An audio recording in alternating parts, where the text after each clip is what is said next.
Hello दोस्तों, स्वागत है आपका मेरे यूट्यूब चैनल अल्फा क्लासेस में रजत झा में। और आज का जो हम लेक्चर लेके आए हैं आप लोग के लिए linear equation in two variable part 3 लेके आए हैं। इससे पहले मैंने लीनियर इक्वेशन से मैंने दो वीडियोस बनाए थे जो शायद आप लोगों ने देखा होगा। और अगर आपने नहीं देखा है तो इस वीडियो को देखने से पहले उन वीडियोस को जरूर देखें ताकि आपकी अंडरस्टैंडिंग बेटर हो जाए। ठीक है, तो आइए हम अपने नेक्स्ट लेक्चर को शुरू करते हैं। और अगर आपने हमारे चैनल को सब्सक्राइब नहीं किया तो सब्सक्राइब जरूर करें। और उसे अगर आपको ये ढूंढने में प्रॉब्लम हो तो उसे आप अल्फा क्लासेस बाय रजत झा करके आप यूट्यूब पे सर्च मार सकते हैं, जिससे आपको हमारा चैनल मिल सकता है। तो आइए अपने हम लेक्चर को आगे बढ़ाते हुए स्टार्ट करते हैं। तो देखिए दोस्तों, हमने इससे पहले आपको इससे रिलेटेड कुछ क्वेश्चंस मैंने थ्योरेटिकल और न्यूमेरिकल कुछ क्वेश्चंस मैंने आपको बताए थे। और आज का जो टॉपिक है वो है questions related to consistency and inconsistency. ठीक है, तो देखिए इसमें क्या होता है कि मैंने आपको इसके कुछ जो है कंडीशंस मैंने आपको बताया था मैंने कि देखिए अगर a1 by a2 equals to not equals to a1 by b1 by b2 हो जाता है तो क्या होगा, इसके जो होंगे सो कम से इसका ओनली वन सॉल्यूशन होगा, इसका ओनली वन सॉल्यूशन होगा। ओके, अगर वही a1 by a2 equals to b1 by b2 equals to c1 by c2 अगर होता है तो क्या होगा, तो इस केस में इसके बहुत सारे है ना इनफिनिटी इसके जो होंगे इनफाइनाइट सॉल्यूशन होंगे, इसके इनफाइनाइट सॉल्यूशंस होंगे। ठीक है, अगर फिर देखिए अगर इसमें कहेगा कि a1 by a2 equals to b1 by b2 not equals to c1 by c2, तब क्या होगा, तब इसका कोई भी सॉल्यूशन इसका नहीं हो पाएगा, तब इसका एक भी सॉल्यूशन नहीं होगा। ये आप लोगों को ध्यान रखना है। ठीक है, तो इन कंडीशंस को आपको याद रखना है और इसी को हम लोग यूनिक सॉल्यूशन भी बोलते हैं। और ये दोनों जो आते हैं कंसिस्टेंसी के अंदर आते हैं। ठीक है, और ये जो होगा इनकंसिस्टेंसी के अंतर्गत आता है। ठीक है, देखिए आप इससे रिलेटेड एक क्वेश्चन है जो आप देखेंगे। और इससे पहले हमने कुछ कॉम्प्लेक्स क्वेश्चंस को सॉल्व किया था हम लोगों ने, जिसमें हम लोगों ने उससे एलिमिनेशन मेथड से सॉल्व किया था। तो आइए देखिए क्वेश्चन को। अब बोल रहा है कि इक्वेशन है find the value of k for which given system has no solution. तो हमको यहाँ पे k का वैल्यू यहाँ पे हमको निकालना है। ठीक है, और यहाँ पे कंडीशन भी इसने दे रखी है कि इसका कोई भी सॉल्यूशन नहीं होगा। तो कोई भी सॉल्यूशन नहीं होगा तो दोस्तों इसके लिए क्या करेंगे हम लोग, a1 by a2 equals to b1 by b2 और not equal to c1 by c2। अब देखिए ये a हो गया, ये दोनों a1 a2 हो गया, b1 और b2 हो गया, ये c1 और c2 हो गया। ठीक है, अब एक चीज देखिए a1 हमारा क्या है, यहाँ पे पहले a1 जो है a1 हमारा 3 हो जाएगा, b1 हमारा 4 हो जाएगा, सॉरी -4 हो जाएगा। ठीक है, और c1 क्या हो जाएगा, c1 1 हो जाएगा। ठीक है, अब एक चीज देखिए, जस्ट अ मिनट, शायद क्वेश्चन ये क्वेश्चन यहाँ पे 7 है, सॉरी 7 है। c जो हो जाएगा c1 हमारा 7 हो जाएगा। नेक्स्ट है a2 क्या हो जाएगा, k हो जाएगा। a2 की वैल्यू यहाँ पे k दी हुई दोस्तों, हमको यही फाइंड करना है। ठीक है, b2 क्या हो जाएगा, b2 3 हो जाएगा, c2 क्या हो जाएगा -5 हो जाएगा।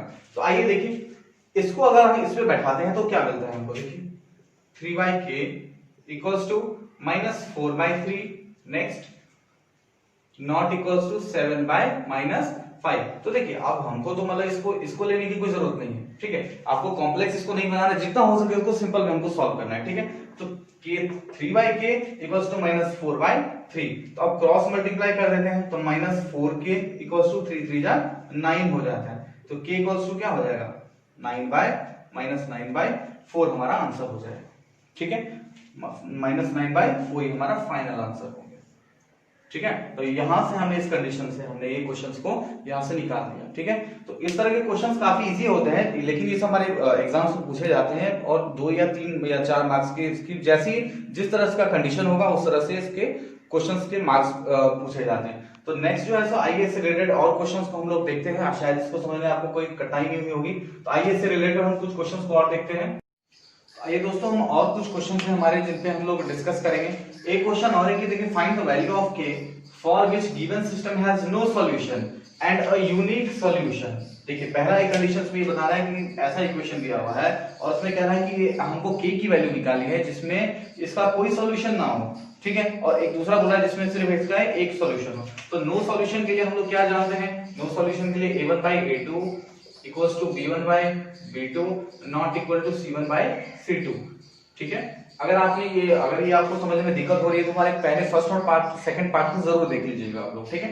तो अब इसके हिसाब से नो सॉल्यूशन का जो कंडीशन है, आप देखिए यहाँ पे a1 कौन है, a1 है हमारा k है, a2 कौन है 6 है, b1 कौन है -1 है, क्योंकि यहाँ पे तो कोई वैल्यू है ही नहीं तो यहाँ पे हम लोग -1 लेंगे, ठीक है। और यहाँ पे हमारा b2 कौन है, b2 हमारा जो है वहां पे -2 है, ठीक है। c1 कौन है, नॉट इक्वल टू 2 और c1 है हमारा 2 और c2 है हमारा 3 है। आप देखिए हमारा इसमें हमको k की वैल्यू चाहिए इसमें, ठीक है। तो k इक्वल्स टू क्या हो जाएगा, अगर हम लोग यहाँ पे क्रॉस कर देते हैं तो -2k हो जाएगा और -6 हो जाएगा, ठीक है। तो यहां से इसको आप कैंसिल अगर करते हैं तो -2 और ये -6 हो जाएगा, कैंसिल हो जाएगा, तो k इक्वल टू आपको इसकी वैल्यू 3 मिल जाती है। तो अगर हम लोग यहाँ पे ये देखें कि इसका कोई सॉल्यूशन ना हो, नो सॉल्यूशन हो, तो यहाँ पे इसकी k की वैल्यू 3 मिलती है। और फिर अगर देखिए अगर हम लोग दूसरे कंडीशन में देखते हैं, अगर यूनिक सॉल्यूशन, अगर हम लोग देखते हैं यूनिक सॉल्यूशन, तो यूनिक सॉल्यूशन का दोस्तों हम लोग क्या जानते हैं, यूनिक सॉल्यूशन का होता है a1 by a2 not equals to b1 by b2 हो जाता है, ठीक है। तो a1 की वैल्यू हमने क्या रखी थी, k रखी थी, a2 की 6 रखी थी और b1 की -1 और b2 की -2 रखी थी। तो देखिए इस केस में क्या होगा, इस केस में अब -2 k और 6 को से करते -6, -2 से 6 गया, ये नॉट इक्वल टू का साइन आ जाएगा बीच में दोस्तों, ठीक है। अब k इक्वल टू क्या हो जाएगा, k equal to not equal to -3, तो ये हमारा वैल्यू फाइनल वैल्यू आ गया। तो ये k का वैल्यू है किस कंडीशन है, जब सॉल्यूशन ना हो कोई भी, और ये है हमारा जब यूनिक सॉल्यूशन होगा, जब जिसका सिर्फ केवल एक ही सॉल्यूशन होगा तब ये होगा -3, k नॉट इक्वल टू -3। तो आइए हमने आपके लिए बहुत सारे क्वेश्चंस की सीरीज तैयार कर रखी है जो कि आपके लिए काफी इंपॉर्टेंट है, तो आज उससे रिलेटेड हर क्वेश्चन हम आपको करवाएंगे। आइए देखते हैं नेक्स्ट क्वेश्चन को।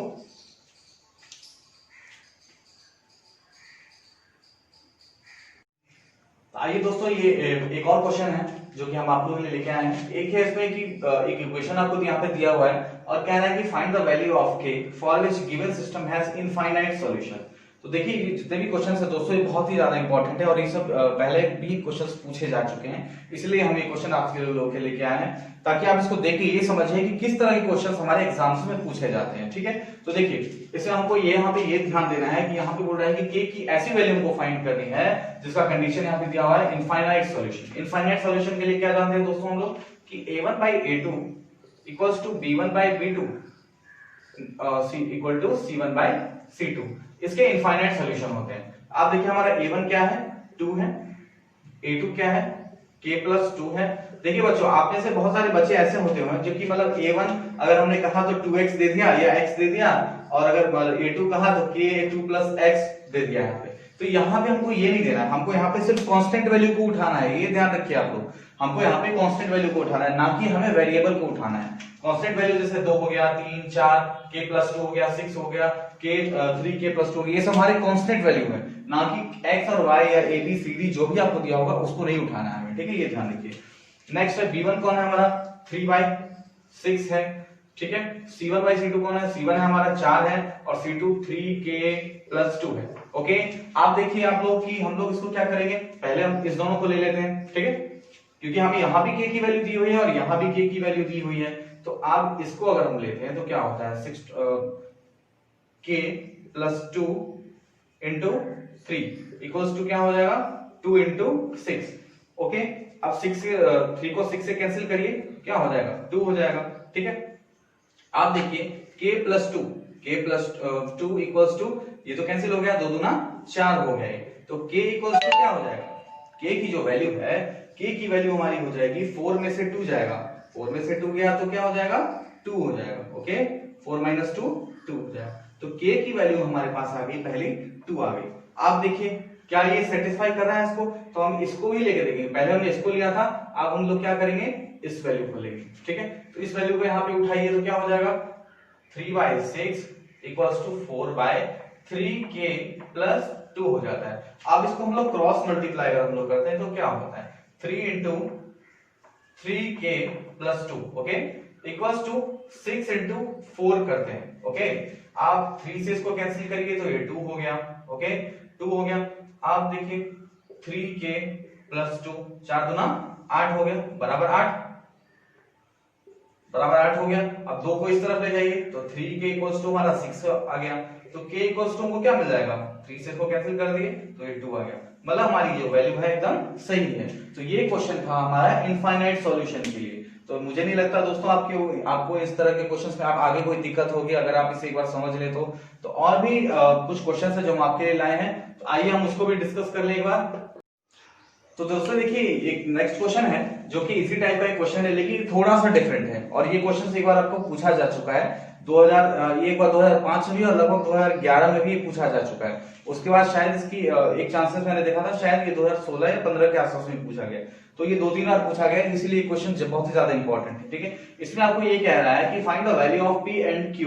P और Q की हमको उसमें वैल्यू निकालनी है and equation has infinite value. अगर इक्वेशन जो है देखिए Q EQ का पावर n अगर जो मैंने दिया है तो वो कंफ्यूज नहीं होना है, ये मैंने इक्वेशन लिखा है। ठीक है, equation has infinite power infinite solution sorry. ठीक है, तो आप एक चीज देखिए इसमें कि आपको ये देखने में काफी ज्यादा टफ लग रहा होगा कि बाप रे इतना बड़ा क्वेश्चन कहां से आ गया, कैसे सॉल्व करेंगे इसको। तो मैंने आपको दोस्तों बताया है कि जो क्वेश्चन देखने में जितना आसान होता है तो मुश्किल होता है वो बनाने में उतना आसान होता है, और हम आपके लिए मतलब सिंपल से सिंपल ट्रिक आपको बता रहे हैं बनाने के लिए। ठीक है, तो आप देखिए जरा से फॉलो करना है बस आपको।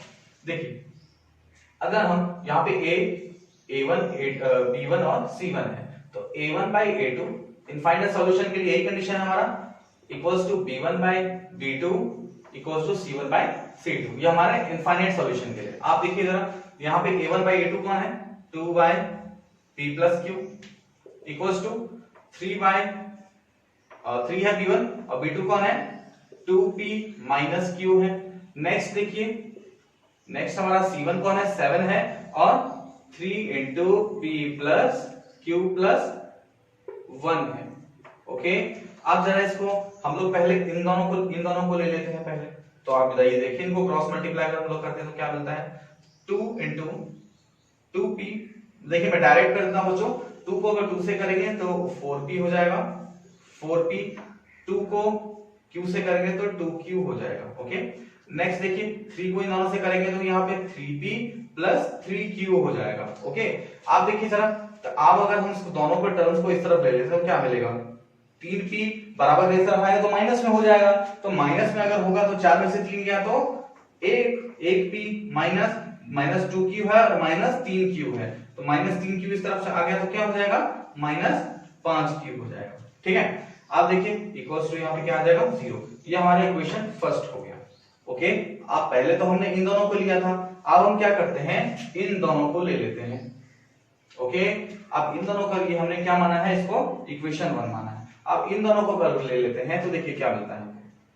देखिए 3 को इस 3 से मल्टीप्लाई करेंगे तो 3 3 9 हो जाएगा, तो क्या मिलेगा हमको, और ये 9 को अगर हम इस से मल्टीप्लाई कर देंगे, देखिए क्रॉस मल्टीप्लाई हो रहा है, ये क्रॉस मल्टीप्लाई हो रहा है। ओके, तो इसमें आपको कंफ्यूज नहीं होना है। ठीक है, तो 3 3 9 9P प्लस 9Q प्लस 9 हो जाएगा। ओके, आप इधर देखिए इसको मल्टीप्लाई करते हैं तो 7 दूना 14 14P माइनस 7Q हो जाता है। ठीक है, आप देखिए आप जरा हम इसको अगर सॉल्व करते हैं तो देखिए हमको क्या मिलता है। देखिए 9P है यहाँ पे 14P है, तो हम क्या करते हैं इसको इस वाले टर्म को इस तरफ उठा के ले जाते हैं तो हमको पॉजिटिव में मिल जाएगा। ठीक है, 14 में से 9 चला गया, इस पूरे टर्म को उठा के हमको इस तरफ डाल देगा, तो यहाँ पे 5P हो जाएगा हमको मिल जाएगा। यहाँ पे 7Q है और यहाँ पे 9Q है, तो अगर ये दोनों टर्म इस तरफ उठ के आ जाएंगे तो क्या 9 7 16 हो जाएगा। ठीक है, ये हो गया आपको 9 7 16। अच्छा दोस्तों एक मिनट हो जाएगी, 9 7 16 हो जाएगा माइनस 9 7 16Q हो जाएगा। आप देखिए इसको इस तरफ ले जाएंगे तो माइनस इसको इसी तरफ छोड़ देते हैं तो इक्वल्स टू 9 हो जाएगा। ये हम ले लेते हैं इक्वेशन 2 ले लेते हैं। आप देखिए इक्वेशन 1 एंड 2 से हम क्या करते हैं, देखिए इक्वेशन 1 एंड 2 है P plus P minus 5Q है, just a minute please, P minus 5Q equals to 0 है। नेक्स्ट है हमारा 5P minus 16Q equals to 9 है। अब देखिए दोस्तों कि अगर हम दोनों को, अगर हमें बराबर करना है, हमें क्या करना है, दोनों को बराबर करना है, इस दोनों को टर्म को बराबर करना है, क्योंकि इसको एलिमिनेशन मेथड से मैंने आपको बताया। तो 5 को इक्वेशन 1 से मल्टीप्लाई करते हैं तो क्या हो जाएगा, 5t ओके माइनस 25 की हो जाएगा, और 5 को इससे 0 से करेंगे तो 0 हो गया, ये एज इट इज वैसा का वैसा ही हो रह जाएगा ये, ओके इक्वल्स टू 9 हो गया। ठीक है, अब एक चीज देखिए कि ये तो वैसे ही कैंसिल हो गया, माइनस हुआ तो इन दोनों के जो माइनस होगा तो ये आपको हो गया प्लस में हो गया।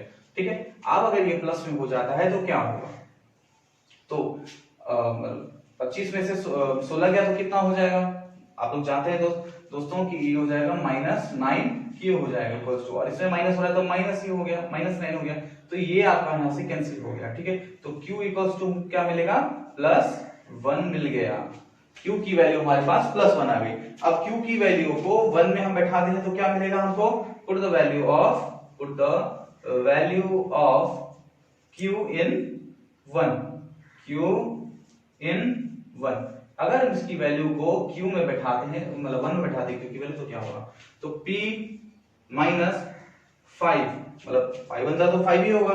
ठीक है, इक्वल्स टू 0 हो जाएगा, तो p की वैल्यू यहाँ पे हमको क्या मिल जाएगी, p इक्वल्स टू यहाँ पे हमको 5 मिल जाएगा। तो देखिए दोस्तों हमने इसको बिल्कुल सिंपल तरीके से इसको हमने सॉल्व कर दिया है। ठीक है, जैसे मैंने देखिए यहाँ पे मैंने इन दोनों को कंपेयर किया था, आप अगर चाहें तो सिंपल बनाने के लिए और सिंपल बनाने के लिए इसको और इसको भी कंपेयर कर सकते हैं। ठीक है, तो आपको काफी ज्यादा इसमें आसानी होगी। तो दोस्तों और इससे रिलेटेड हम क्वेश्चंस आपके लिए लाने वाले हैं, जिसमें हम लोग नेक्स्ट में इससे थोड़े से टफ जो वर्ड प्रॉब्लम टाइप के क्वेश्चंस है वो हम लोग डिस्कस करेंगे इसमें। ठीक है, और भी बहुत सारे क्वेश्चंस आपके लिए लाने वाले हैं, इसलिए आप हमसे जरूर जुड़े रहें और हमारे जो चैनल को जरूर सब्सक्राइब करें और से आगे ज्यादा शेयर करें, ताकि जो बच्चे बोर्ड्स की तैयारी कर रहे हैं, जो 10th का एग्जाम देने वाले हैं, उनके लिए काफी यूजफुल वीडियो हो और उनसे इनको काफी ज्यादा प्रॉफिट हो और लाभ उनको पहुंचे इनसे। तो दोस्तों आज के लिए बस इतना ही, और हम आपसे विदा लेते हैं। Thank you very much, have a good day.